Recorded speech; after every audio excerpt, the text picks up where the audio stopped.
Imagine being present at a moment that will shape history, and then simply ceasing to exist in the story. The Bible gives us scenes like that. People who step into the narrative at a climactic instant, do something striking, or speak a memorable word, and then disappear. In this message, The Unexplained Disappearances of 7 Key Biblical Characters, we'll count down 7 such vanishings, pause over what the text actually says, note what it leaves out, and reflect on what that silence might be trying to teach us about faith, commitment, and the cost of belonging to God's story. We begin with a simple promise. By the end, you'll not only know who these 7 are and where they appear in Scripture, but you'll also be invited to let their unexplained absences speak to your life. If you want more Bible deep dives like this, subscribe now. Number 7. The young man at Gethsemane, Mark 14:51-52. The scene is electric. Soldiers come to arrest Jesus. There is betrayal, prayer, and the sudden, almost surreal detail in Mark's account. A young man was following him, wearing nothing but a linen sheet. They seized him, but he left the sheet and ran off naked. Mark 14:51-52 paraphrase. It's a small vivid flash of image, a nude escape in the night, and it belongs only to Mark's Gospel. The text gives almost no context. We do not get his name, his motive, his relationship to Jesus. We know only that he was present and that he ran. What is omitted is striking. Why include such a bizarre detail at all, if not to signal something?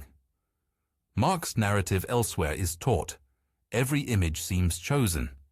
Yet this young man appears and immediately dissolves into silence. There is room here for theories. Some suggest he was a follower who fled in shame. Others see a symbolic move, a literary device pointing to the vulnerability of discipleship. Still others propose he may be Mark himself, or a known member of the early community. All of these are conjectures, and none are spelled out in the text. Theological reflection. The image of a person who is physically exposed and then abandoned during the darkest hour presses a question. Proximity does not guarantee persistence. Being present at the decisive moment does not mean you will be counted among those who stay. Mark's detail, rather than comforting us with a resolution, forces us to reckon with vulnerability, shame, and the fragility of human loyalty. For the listener, the young man is a warning and an invitation. What will you do when the night comes? Will your presence be followed by perseverance?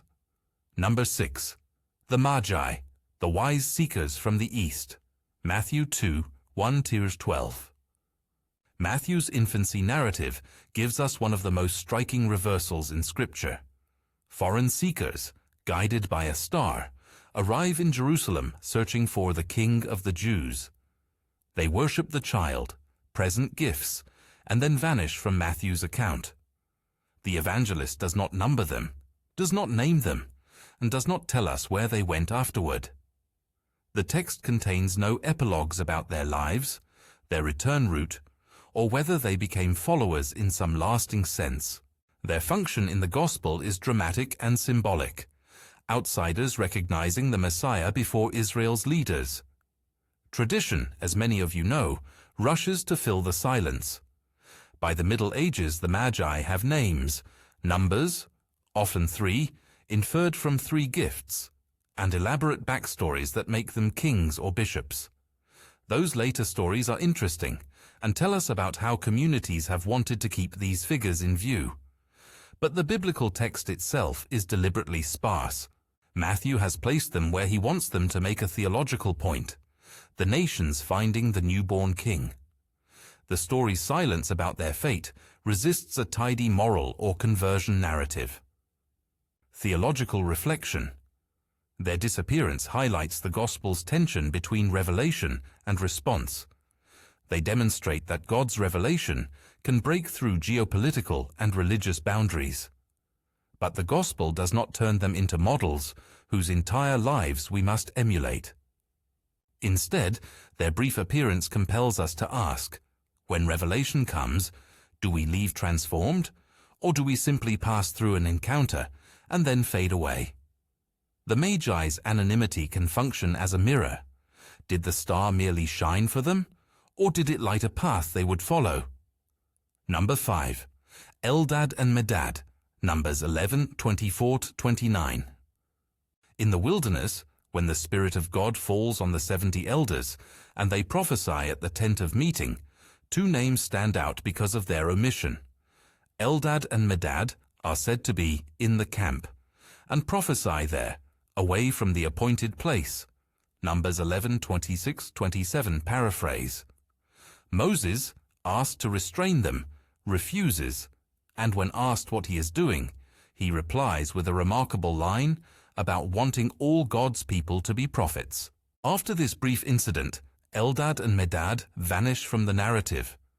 The text tells us they prophesied and that Moses defended their speech, yet it does not record any subsequent ministry, any future words, or any judgment. We are not told whether their prophecy had broad impact, whether they continued to prophesy, or whether they were ever criticized by the community. Later readers have read their story as a defense of prophetic spontaneity outside institutional control. Some rabbinic traditions expand their fate. Some modern readers use them as a precedent for charismatic activity. Theological reflection. Their silence raises a crucial institutional question. When spiritual power appears outside approved structures, how does a community respond? Moses' response suggests a generosity of spirit. If God's Spirit falls on them, who are we to silence it? Yet the narrative's lack of follow-up leaves us unsettled. It asks how an organized people of God balances order and spontaneity, how communal authority interacts with prophetic surprise. For the church today, Eldad and Medad call us to humility before God's distribution of gifts and to a willingness to be corrected when we assume control of where God's Spirit may appear. Number 4. Simon of Cyrene, Mark 15:21, Matthew 27:32, Luke 23:26. The Roman soldiers compel a bystander, Simon of Cyrene, to carry the cross of Jesus. Mark's Gospel gives a detail that the other synoptics confirm. Simon is identified by origin, and in Mark his sons are named, Alexander and Rufus, which suggests some familiarity in the community, Mark 15:21, and cf. Mark 15:21, mention of his sons. He moves from the periphery into the center, bearing the instrument of execution. Yet after that act, the narrative drops him. We do not read of Simon's reaction, a subsequent confession, or an ongoing role in the early Christian movement. What the text withholds is telling. Name, presence, sons. These elements hint that Simon may have been known to Mark's audience, but Mark does not narrate a conversion scene, nor does he append a later life story. Tradition has not been shy. Some later accounts imagine Simon's family becoming Christian or interpret his act as emblematic of the cross-bearing life. Those readings are imaginative and pious, but they are not part of the canonical narrative. Theological reflection. Simon's brief but forceful appearance forces the reader to consider what it means to be pressed into discipleship. He is compelled externally, yet he provides a service that is intimate. He carries the cross. Is discipleship sometimes thrust upon us by circumstance? Can a single forced act of bearing another's burden be the beginning of a transformed life? The silence after his deed cautions against romanticizing the moment. Presence at a holy event, even bearing the cross, does not automatically translate into long-term faithfulness. Simon's story calls us to ask whether our encounters with Jesus leave us changed in ways that last. Number 3. Malchus, the high priest's servant, John 18:10-11, Luke 22:50-51. During the arrest in Gethsemane, a violent moment occurs. One of Jesus' followers cuts off the ear of the high priest's servant. John names the servant as Malchus, a rare moment of personal naming in the chaos, John 18:10. Jesus then touches and heals the man's ear. Luke 22:50-51 records the healing. Here we have an intimate miracle in the middle of betrayal, a wound, a touch, and a restoration. Yet the narrative does not track Malchus afterward. We do not discover whether he was moved by that healing to reconsider his stance toward Jesus. The character remains a brief, named figure in a crowded scene. Later tradition speculates. Some church fathers and later commentators suggested that Malchus might have become a follower of Jesus, a tempting idea, given the clarity of the miracle. These traditions are instructive for how early communities loved to imagine conversion and reconciliation, but they are not claims found in Scripture. Theological reflection. The episode raises a hard truth about grace offered in the eye of opposition. Jesus heals even a man who is part of the machinery of his arrest. That act refuses the expected logic of retaliation and exposes the scandal of grace. Yet the text's silence about Malchus's response leaves the moment unresolved. It is as if the gospel invites us to live in the tension. Grace is given even to those who are enemies, but human response remains unpredictable. For believers, the passage challenges us to enact mercy toward opponents and to trust that God's actions may not always produce visible conversion in the short term. Number 2. The unnamed disciples who left after Jesus' hard teaching. John 6:60-69. John 6 includes a chilling scene.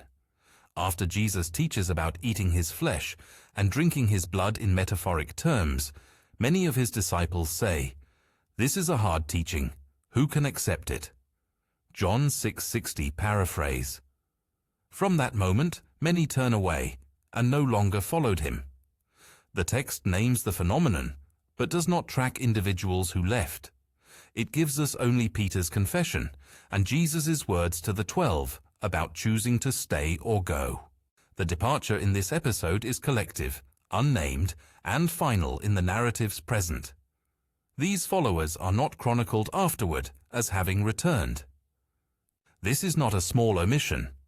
John deliberately frames a communal falling away as a theological moment.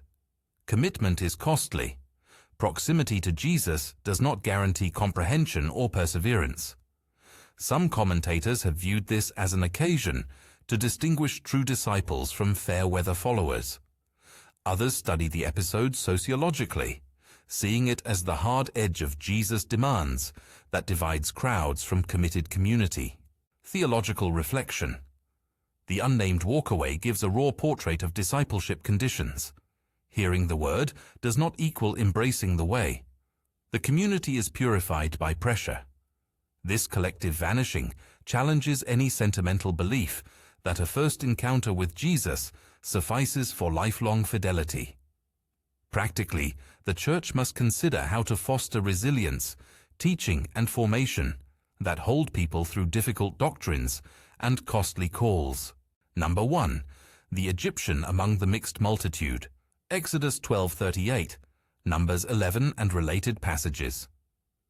The largest mystery in our list is not a single cameo in a single gospel, but a pattern in Israel's wilderness story. Scripture sometimes notes a mixed multitude that left Egypt with Israel, Exodus 12:38. At various points the narrative attributes unrest, idolatry, and seditions in the camp to influences associated with that mixed crowd. See the complaints in Numbers 11 and the golden calf episode in Exodus 32 as contexts of broader instability.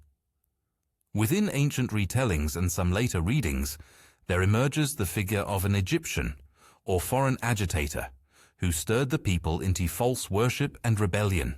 Yet the canonical text does not provide a biography. No name, no motive in detail, no resolution that traces his fate. Scholars and traditions differ in how they read these hints.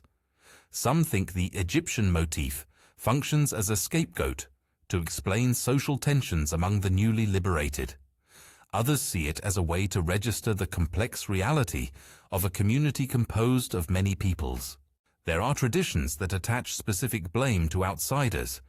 Other interpretations caution us from the temptation to externalize internal faults.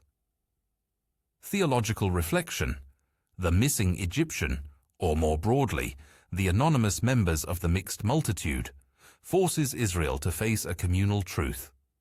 Covenant identity is fragile in the mix of cultures and interests. The silence about individuals highlights a pattern. Disruptive influences are present, sometimes decisive, yet the narrative seldom follows their fates. That absence invites sober self-examination. When worship turns to idolatry, or when community fractures, how do we account for the role of outsiders, insiders, leaders, and ordinary people? The wilderness stories teach that proximity to God's deliverance does not inoculate a people against lapse. The anonymous figures warn against easy blame-shifting and demand communal responsibility. What the pattern reveals, as we move from 7 to 1, a pattern emerges that is more theological than anecdotal. These disappearances are not editorial mistakes. Scripture's silence often functions as a device, a challenge rather than a lack. The text invites readers to dwell in the tension between marvelous encounters with God and the uncertain human responses that follow.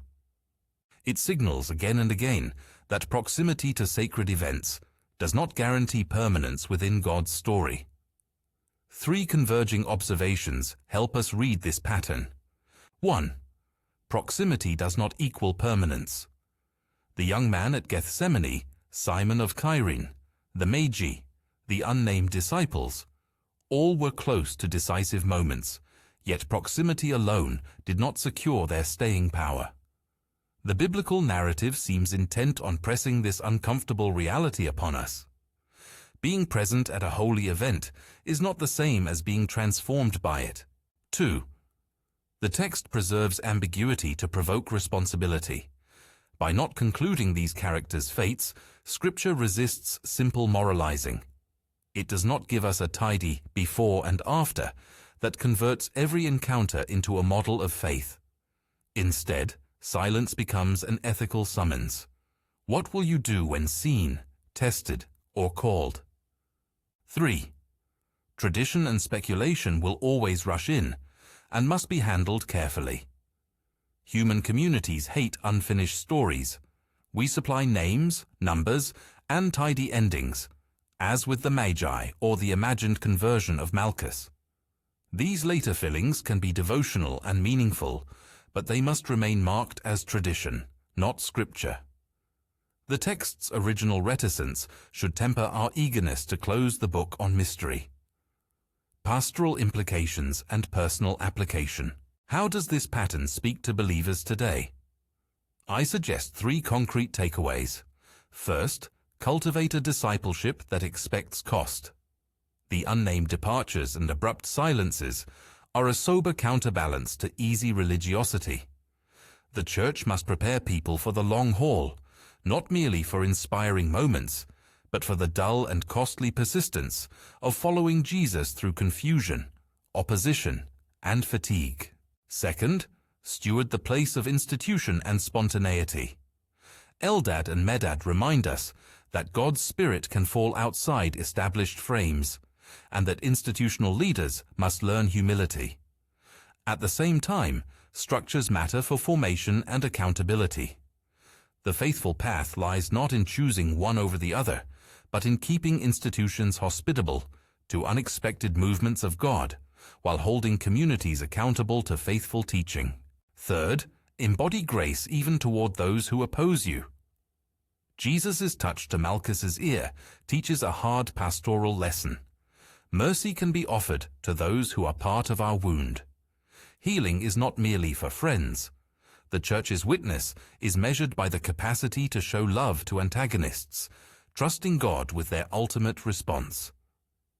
Final, sober challenge. If people who were present in some of the Bible's most decisive moments can disappear from the story, then each of us should examine where we stand. If someone could walk away from Jesus after hearing him teach, if someone could be pressed into carrying his cross and then not be followed through in the narrative. If a person could kneel and worship the newborn king and yet vanish from the record, then the question is urgent. Will you remain? This is not a call to performativity. It is a summons to faithfulness. It asks not for a single dramatic gesture, but for the kind of steady, sacrificial presence that the biblical writers often commended. The gritty, daily staying that resists shame, fatigue, and easy departures. A word about speculation. Throughout this countdown, I have pointed to theories and traditions that try to tell us what happened next for these figures. That practice is part of how communities have wrestled with Scripture. But I must be clear, speculation and tradition are not equal to canonical witness. Where the Bible is silent, we can explore responsibly, but we should not convert conjecture into doctrine. Let the silence remain a teacher. Let it humble us. Closing exhortation and invitation. The unexplained disappearances of these 7 figures, the young man at Gethsemane, Mark 14:51-52, the Magi, Matthew 2:1-12, Eldad and Medad, Numbers 11:24-29, Simon of Cyrene, Mark 15:21 and parallels, Malchus, John 18:10-11, Luke 22:50-51, the unnamed disciples who left, John 6:60-69, and the anonymous members of the mixed multitude, Exodus 12:38 and related wilderness texts, do more than provoke curiosity. They call us to faithfulness, communal responsibility, and humility before mystery. If this study unsettled you, and you want fuller explorations, longer exegesis, companion notes, and guided questions for small groups, consider subscribing and joining as a member. You'll help support more deep work like this and gain access to extended resources. Let the silence of Scripture be for you a summons, to stand when others fall away, to bear burdens when the world insists on flight, and to welcome grace even into the faces of those who oppose you. Remain, not for the applause of a moment, but for the slow, faithful keeping of God's story.